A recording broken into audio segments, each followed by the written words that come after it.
আগামী নির্বাচনে ভোটারদের ভোটিং প্যাটার্ন কেমন হবে, কে জিততে পারে, আরও অন্যান্য কিছু ইস্যু মিলিয়ে একটা জরিপ আমাদের সামনে এসছে গতকাল। ইনফ্যাক্ট এই প্রতিষ্ঠানটা বা এই প্রতিষ্ঠানগুলো আমরা এভাবে বলবো, তারা আগেও একই ধরনের জরিপ করেছে। ফলে আগের সাথে বর্তমান জরিপের তুলনা করারও এক ধরনের প্রবণতা আছে। সেটা নিয়ে একটু কথা বলতে চাই। জরিপ নিয়েও আদৌ আমরা কতটুকু রিলাই করব সেগুলো নিয়ে আলাপ করব। যাই হোক, গতকাল এই জরিপটা পরিচালনা করেছে ইনোভেশন কনসাল্টিং, তাদের People's Election Survey round 2 part 2। এর সাথে সহযোগিতা করেছে ভয়েস ফর রিফর্ম এবং Bangladesh Research Analysis and Information Network বা ব্রেইন। তারা মিলে এই জরিপটা করেছে, এটার ফলাফল প্রকাশ করেছেন আমাদের সামনে। এখন যেটা সবচেয়ে ইম্পর্টেন্ট ব্যাপার, মানে অনেকগুলো ইস্যু আছে গুরুত্বপূর্ণ, আমি মনে করি আলাদাভাবে কতগুলো ইস্যু নিয়ে একত্র করে কথা বলবো। যেমন ভারত পাকিস্তানের সাথে আমাদের সম্পর্ক কেমন হওয়া দরকার, আওয়ামী লীগের ভোটে আসা উচিত কি অনুচিত, এই জায়গায় ছোট্ট একটু বলে রাখি, উইচ ইজ ভেরি ইন্টারেস্টিং। ভোটদানে বিরত যতজন ছিলেন তার বাইরে যারা মতামত দিয়েছেন তার মধ্যে সমান সমান সংখ্যক বলছেন, 45%-এর কাছাকাছি বলছেন যে তাদেরকে নির্বাচনে আসতে দেওয়া উচিত না, আবার একই সংখ্যক বলছেন তাদেরকে নির্বাচনে আসতে দেওয়া উচিত। সো আমরা এই জরিপটার এই দিকটাও একটু নিয়ে আরও একটু বিস্তারিত কথা বলবো। এবং শুধু তাই না, বিভিন্ন বয়স, বিভিন্ন এলাকা, বিভিন্ন লিঙ্গকে ভিত্তি করে ভোটিং প্যাটার্ন কেমন হতে পারে সেই ধরনের আলোচনা আছে। কিন্তু একটা ক্রুড জায়গা নিয়ে আসলে কথা বলতে চাই, সেটা হলো আগামী নির্বাচনে জামায়াত আর আওয়ামী লীগ যদি একত্র হয় তাহলে পরিস্থিতিটা কি হতে পারে। মানে এই আলাপটা চলছে যে আওয়ামী লীগ কি পারে জামায়াত ইসলামীকে সমর্থন দিয়ে বিএনপিকে হারিয়ে দিতে, কারণ বিএনপিকে সে তার প্রধান শত্রু বলে মনে করে। এই আলাপটা আছে, সুতরাং আমরা এটা নিয়েই মূলত কথা বলবো ভোটের প্যাটার্ন দেখে। তার আগে এই অঞ্চলের জরিপ নিয়ে একটু কথা বলি। কেউ কেউ মেথোডোলজি নিয়ে প্রশ্ন করছেন। আমি মনে করি, আমি বিশ্বাস করি যে প্রতিষ্ঠানটা এটা করেছেন, এদের সম্পর্কে আমি জানি, তারা একটা জেনুইন মেথোডোলজির মাধ্যমে এই কাজটা করেছেন বলেই আমি বিশ্বাস করি, আমি রিলাই করি তাদের উপর। স্যাম্পলিংয়ের সাইজ বা যেভাবে করা দরকার একটা জেনুইন ডেটা বা তথ্য পাওয়ার জন্য তারা সেটা করেছেন, এটা নিয়ে আমি দ্বিমত করি না। কিন্তু আমি সমস্যা অন্য জায়গায় মনে করি। সমস্যাটা হচ্ছে এই অঞ্চলের মানুষ, এই জরিপগুলোর মানে কারো পরিচয় দিয়ে কিছু প্রকাশ করা হচ্ছে না, কিন্তু তারপরও এই অঞ্চলের মানুষ আসলে সঠিকভাবে তথ্য দেয় বলে আমার সিরিয়াস ডাউট আছে। আমরা বাংলাদেশকে সরিয়ে রাখি। ভারতের নির্বাচনে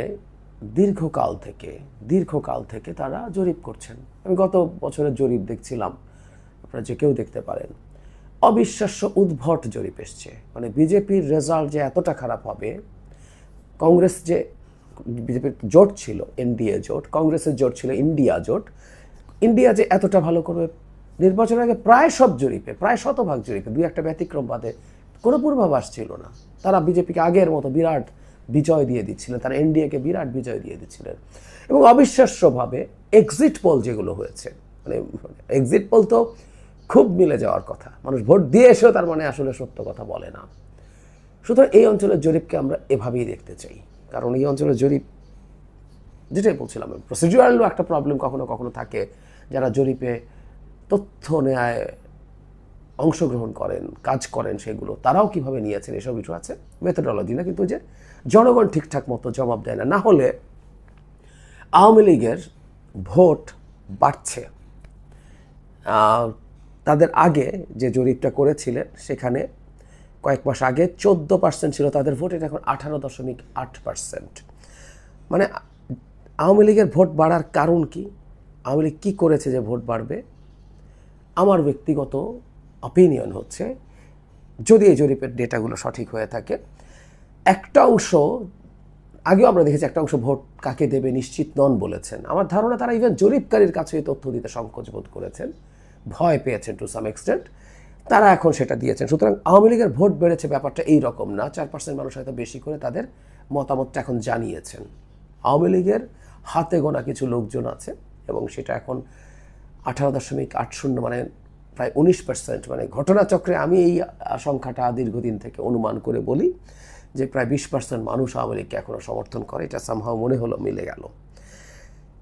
ইন্টারেস্টিং ব্যাপার হচ্ছে, বিএনপির এই মুহূর্তে ভোট হলো 41.30%। বিএনপির এই ভোট গত কিছুদিনের তুলনায় কমেছে। এটা আগে যেটা ছিল 41.70 মানে 0.4% কমেছে। জামায়াতের আগে ছিল 31.60, এটা 30.30 হয়েছে। জামায়াতের 1.3% কমেছে, এটা একটু সিগনিফিক্যান্ট জায়গা। এই জরিপটা পরিচালিত হয়েছে 2 সেপ্টেম্বর থেকে 15 সেপ্টেম্বর পর্যন্ত। 9 সেপ্টেম্বর, আবারও বলছি এই জরিপের ফলাফলকে আমরা খুব সিরিয়াসলি নেব না, কিন্তু প্যাটার্নগুলো একটু খেয়াল করি। 9 সেপ্টেম্বর ডাকসু নির্বাচন হলো। ডাকসু নির্বাচনে ভূমিধস বিজয় পেল জামায়াতে ইসলামী। সবার তখন প্রচুর আলোচনা, জামায়াতের এই ডাকসু বিজয় বিরাট ইম্প্যাক্ট ফেলে দেবে জাতীয় নির্বাচনে। সো আবারও খেয়াল করি 2 থেকে 15, তার মানে মাঝামাঝি পর্যায়ে ডাকসু নির্বাচনটা হলো। প্রচুর ডেটা কালেকশন পরেও হয়েছে, তারপরও জামাতের ভোট কমে গেছে। কেউ বলতে পারেন ডাকসু জেতায় 1.3% কমেছে, এটা নাহলে আরও অনেক কমে যেত। তাহলে একটা প্রশ্ন আমরা করতে পারি, এখন আমি আসবো আওয়ামী লীগের সাথে জামাতে যুক্ত হওয়া নিয়ে। সেটা হলো, বলা হচ্ছে দীর্ঘদিন থেকে যখন মাঠে নানা রকম অনিয়মের সাথে, দুর্নীতির সাথে বিএনপির লোকজন জড়িয়ে গেছে বলে অভিযোগ আছে, এবং বিএনপি সেটা স্বীকার করে অনেক ক্ষেত্রে বহিষ্কারও করেছে। একটা সংখ্যা আমরা জনাব তারেক রহমানের কাছ থেকে জানি, 7,000 বহিষ্কার করা হয়েছে। এর মধ্যে সবাই যে চাঁদাবাজি দখলদারি তা না, সাংগঠনিক কারণে বা নানা রকম শোডাউন করার কারণে, এসবের কারণেও হয়েছে। তো বলছে যে বিএনপির অবস্থা খুব খারাপ হবে এবং সেটা খুব রাতারাতি জামাতকে ভালো পজিশনে নিয়ে যাবে, কারণ অ্যাপারেন্টলি জামাতের লোকজনের এই ধরনের প্রকাশ্য অনিয়ম বা দুর্নীতির সাথে যোগসাযোগের অভিযোগ তুলনামূলকভাবে কম। কিন্তু আমরা অবাক হয়ে দেখলাম বিএনপিরও যতটুকু কমেছে, জামাতের কমেছে তার চাইতে অনেক বেশি। ইন্টারেস্টিং। আরেকটা কথা একটু বলে রাখা ভালো, আমি তারপরে মূল আলোচনায় যাচ্ছি। সেটা হলো, জামাতের এই পার্সেন্টেজের ভোট হলেও জনগণকে যখন জিজ্ঞেস করা হয়েছে কারা সরকার গঠন করার জন্য সম্ভাবনা বেশি বা উপযুক্ত, সেই ক্ষেত্রে বিএনপি জামাতের তুলনায় এগিয়ে আছে আরও বেশি, আর তাদের ডিফারেন্সটা আরও বেশি। তার মানে অনেকেই মনে করেন, যারা জামাতকে ভোট দিলেও তারা মনে করেন যে তাহলে সেটা খুব বেশি পজিটিভ হবে না, জামাত জিতবে না, এটা পারসেপশন আছে। এবার আরেকটা জায়গা তাদের আছে, তারা বলছেন যদি আওয়ামী লীগ নির্বাচনে অংশগ্রহণ না করে তাহলে কে কত পার্সেন্ট ভোট পাবে। সেই ক্ষেত্রে বিএনপি 45.6% এবং জামায়াত 33.5% ভোট পাবে বলে বলছে। আচ্ছা, আমরা এই জায়গাটা একটু আসি। এটা হলো স্পন্টেনিয়াসলি যদি হয়, যদি এমন হয় আওয়ামী লীগ একটা কেন্দ্রীয়ভাবে সিদ্ধান্ত নিল তারা কি করবে না করবে। বিএনপির বিরুদ্ধে আওয়ামী লীগের কঠোর কিছু অভিযোগ আছে। 1 নম্বর অভিযোগ হলো, এতদিন পর্যন্ত আওয়ামী লীগ যখন রাস্তায় মিছিল নিয়ে নেমেছে, বিএনপির লোকজন, ছাত্রদল, যুবদল বা বিএনপির লোকজন সেটাকে প্রটেক্ট করেছে, সেটাকে থামিয়েছে, কখনো কখনো কিছু হালকা আঘাত করেছে, করে পুলিশের হাতে হস্তান্তর করেছে। জামায়াতকে কখনো, এনসিপিকে কখনো এই ধরনের মিছিলকে থামাতে দেখা যায়নি। তার চাইতে জরুরি কথা, দেশের বিভিন্ন এলাকায় আওয়ামী লীগের অন্যায় অবিচারের বিরুদ্ধে যে মামলা হচ্ছে, এগুলো মূলত বিএনপির লোকজন করছেন। হবারই কথা। আমরা এখন জামাতের এই শেষ মুহূর্তে এসে ভূমিকার কথা দেখছি। জামাত তো আসলে 14-15 সালের পর পুরোপুরি থেমে গিয়েছিল। তারা খুবই টাফভাবে মাঠে ছিল যখন তাদের নেতাদের ফাঁসি দিচ্ছিলেন শেখ হাসিনা। এরপর জামাত একেবারে শেখ হাসিনার কথা মতো তিনি যা যা চেয়েছেন তাই করেছে, একেবারে চুপ হয়ে গেছে। কোনো দিন কোথাও কোনোভাবে কোনো কঠোর অবস্থান নিতে দেখিনি। বিএনপির সাথে জামাতের একরকম ছাড়াছাড়ি হয়েছে, মানলাম। বিএনপি জামাতকে ইগনোর করে চলতে শুরু করেছে, কিন্তু শেখ হাসিনার বিরুদ্ধে কি জামাতের কোনো অভিযোগ নাই? তার বিরুদ্ধে জামাত কি স্বতন্ত্রভাবে কোনো মুভমেন্ট করতে পারতো না? করেনি তো। ফাইনালি 28 অক্টোবর 2023 বিএনপির উপরে যেদিন মারাত্মক ক্র্যাকডাউন হলো, সেদিন জামাত সুখে শান্তিতে সমাবেশ করে বাড়ি ফিরে গিয়েছিল, মনে আছে আমাদের নিশ্চয়ই। যে কথাটা বলছিলাম, তার মানে জামাতের উপরে অন্যায় নিপীড়ন একটা পর্যায়ে এসে থেমে গেছে, কারণ জামাত চুপ হয়ে গিয়েছিল। যাই হোক, বিএনপির লোকজন এখন তাদের উপরে নিপীড়নকারীদের বিরুদ্ধে মামলা দিচ্ছেন, এবং এখানে একটা কথা বলে রাখা দরকার, বিএনপির লোকজন অনেক ক্ষেত্রে হয়রানিমূলক মামলাও দিচ্ছেন। কোনো আওয়ামী লীগ সমর্থক কারো, যিনি কোনো এসবের সাথে জড়িত ছিলেন না, তার নাম ঢুকিয়ে দিচ্ছেন, এবং সেখানে এক ধরনের মামলা বাণিজ্য হচ্ছে। হোয়াট এভার, বিএনপির এই মামলার কারণে আওয়ামী লীগের লোকজন এফেক্টেড হচ্ছে, সুতরাং আওয়ামী লীগের ক্ষোভ বিএনপির উপরে আছে, এটা কোনো সন্দেহ নাই।